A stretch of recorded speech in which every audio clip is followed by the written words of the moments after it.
ہے دیکھ کے اس کو پڑھنا، ناموں کے ساتھ پڑھنا. اس میں جو ہماری حروف تہجی ہے وہ الف سے شروع ہوتی ہے.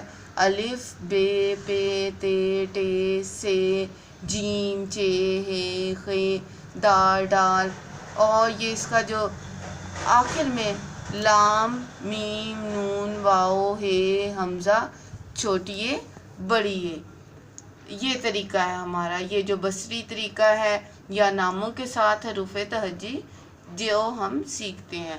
لیکن جو ہم اپنے اسکول میں طریقہ کار استعمال کر رہے ہیں وہ ہے صوتی طریقہ.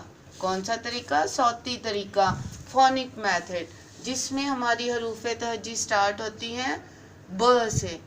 ب، پ، ت، ٹ، س، ج، چ، ح، خ، د، ڈ، ز، ر، ڑ، ز،